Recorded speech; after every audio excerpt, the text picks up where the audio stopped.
You probably will not finish this video, and that's okay, 66% of viewers are right there with you, but why does it feel like sitting through long-form content is so impossible nowadays? Do you already find yourself getting bored and craving stimulating visuals? Maybe you're playing this video on ×2 speed, or putting it on in the background while you eat a meal, clean your room, scroll on TikTok. Could this rise in short-form content be responsible for our ever-decaying attention spans, our inability to focus on the same thing for more than 5 minutes at a time? Simply put, what is it about TikTok that makes our brain feel like it's being fried or physically rotting while we use the app? So please join me once again on a 3-part journey, unpacking the brain rot.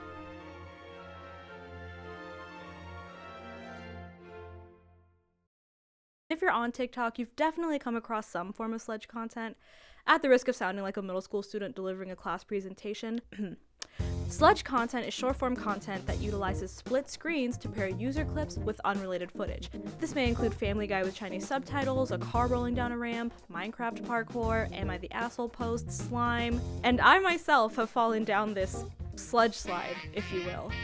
The Peter Griffin pipeline. I don't like the way that sounds. I deleted TikTok because I noticed just how much time I was essentially wasting on that app, but I caved and ended up watching YouTube Shorts, and it only takes like 5 minutes for that algorithm to figure out what you like to watch, which according to YouTube Shorts for me is stand-up comedians getting heckled and bread making content, so thank you YouTube Shorts for that insight.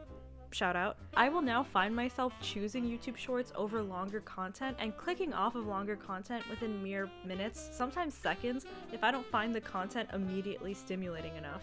But I think it's more nuanced than get off your phone, dopamine bad. We've watched content evolve over the years to get more and more instantly gratifying. Movies are getting shorter, songs are getting more repetitive and clippable, and long-form content consumers, those who used to sit through 30-minute YouTube videos, have been converted into short-form content consumers. TikTok scrollers. Peter Griffin pipers. Is that what I called it? I don't like the way that sounds. And the very nature of TikTok, or the scroll-based concept, is designed to keep us much more engaged than a college lecture, Netflix show, or even YouTube video. It allows us to swipe away the moment we experience boredom or room to think. And sludge content only makes that process easier. Now all we have to do is just move our eyes around the screen. But I have a theory that no one opens TikTok fully willingly. It's usually done as a form of escapism, looking for basic stimulation, or a quick dose of pleasure. And TikTok has gotten very good at delivering on those things. Do you ever notice how when you open TikTok and scroll for 3 hours, you find yourself unable to recall 3 videos that you watched in your binge session? And how you often find yourself not having time for things anymore, yet you can still afford 5-hour binge sessions on TikTok? Now, this is due to a psychological phenomenon known as little poopy fly brain cannot stop scrolling, or cognitive time perception, for short. Now, this is where we get into the real science of the video, though approximately 48% of viewers have clicked off at this point. If you're still with us, period. It all relies on TikTok being built like a casino. It makes sense, I promise. But casinos are designed to distort our perceptions of time. They're stimulating visuals, bright colors, loud noises, limited daylight, and it's no coincidence that the vertical scrolling motion of TikTok resembles that of a slot machine.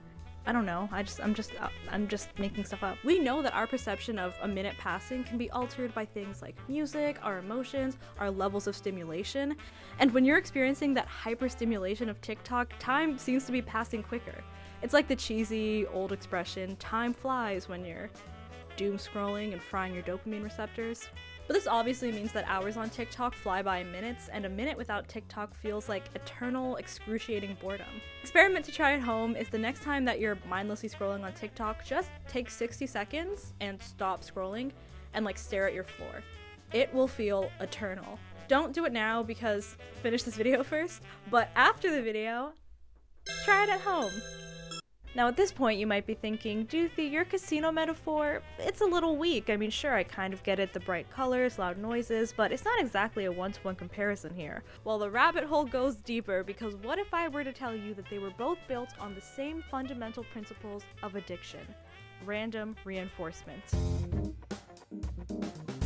Random reinforcement was first studied in rats. When rats were given a reward at random or unexpected intervals, their dopamine spiked much higher than if they knew exactly when the reward was coming. It's the same logic that makes gambling so addicting. You don't know when the next jackpot or payoff is coming. Just as scrolling on TikTok, you don't know when the next entertaining or save-worthy video is coming up next. You scroll past a mom talking about Dollar Tree life hacks, an industry plan promoting their next song. Politics, yuck. What's that? A new Markley fan cam just dropped. Yum yum yes please, dopamine spiked, brain happy. Every scroll gives you a spike of anticipation, and every 10 videos or so, you get this massive payoff, a rush of dopamine for an actually engaging video. This treasure hunt slot machine-like process puts us in this constant state of euphoric anticipation, and after your 4-hour scroll session, you likely can't remember any of the mid or okay videos. Just as gamblers only remember their wins, you only remember the fun memories you had on TikTok, like the 2 videos that you actually cared about. I think there's this common misconception that TikTok is so addicting because it's this app jam-packed with funny, great, and interesting videos. I mean, the algorithm makes sure that everything you see is relevant to you, right? I went on my Friends For You page the other day, and it was filled with, comedy videos, satisfying stuff, thirst traps, stuff that you would actually want to see. But there were also videos of guys catching rats in the subway, hate crimes, people trying to sell shorts on TikTok Shop. I mean, do we really get spurts of dopamine for every new video when half the content we see is stuff that we wish we hadn't? Does our brain really release pleasure chemicals after watching an Am I the Asshole post about a guy cheating on his wife with Minecraft parkour in the background?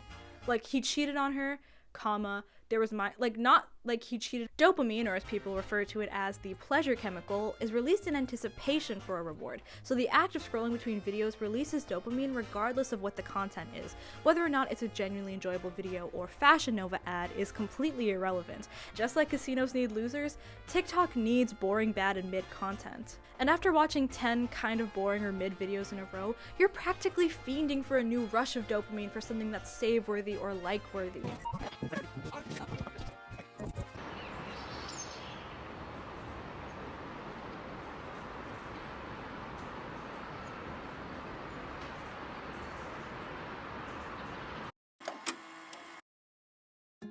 I think it would be hypocritical of me to sit here and say that highly stimulating content is bad for you in this video filled with flashy edits and retention grabbing tactics. Shout out to 12% of people still watching. But I got this comment the other day that said that my videos reminded her of Subway Surfer TikToks, but in a more artful way. And in a sense, yes, my content is sludge. But I essentially have 2 completely unrelated stimuli in my videos happening concurrently, a video essay and rug tufting. I mean, is my content perpetuating the very thing that I'm trying to criticize today? Oh, Juthi, stop making navel-gazing videos about making videos. Frankly, would it even be a Juthi banger without me making meta commentary about making commentary? I could sit here and explain the difference between hedonic and eudaimonic stimulation. I could say, spending your life staring at a glowing box bad, dopamine addiction bad, touch grass, but frankly, it's not your fault. Our attention spans aren't getting shorter because we can't get off our phones. In 2004, Big Oil popularized the term carbon footprint to try and put the onus on consumers for carbon emissions. The same thing happened soon after with plastic companies and the term litter bug. But blaming the individuals who exist within a system, like framing the average TikTok scroller / Peter Griffin Piper as a degenerate dopamine addict rather than someone simply existing in a day and age where content is getting shorter and shorter and faster, it really doesn't sit right with me. Yes, there are obviously things you can do to improve your attention span. Yes, getting off social media will probably make you feel better, but the trends of consumption are dictated by whatever's the most profitable at the moment. And short-form content is likely not going anywhere for a while because it's a little bit of a cash cow, to be frank. As consumers, the best we can do is be mindful in the content we consume and how we consume it, maybe recontextualizing our understanding of boredom, embracing silence, and finding beauty in the mediocre, plain, and unstimulating. We can try to improve our ability to focus on embracing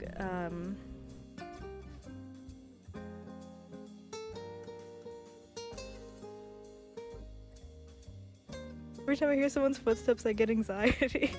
Originally, the ending of this video was supposed to be this whole talk on the growing anti-intellectualism culture on TikTok, or this climate where I feel like thinking is seen as cringe now on social media, like, oh, you have a thought and opinions, but I wanted the outro to be a little bit more simple and boring in the spirit of spiting hyperstimulation, so I hope I didn't lose too many of you.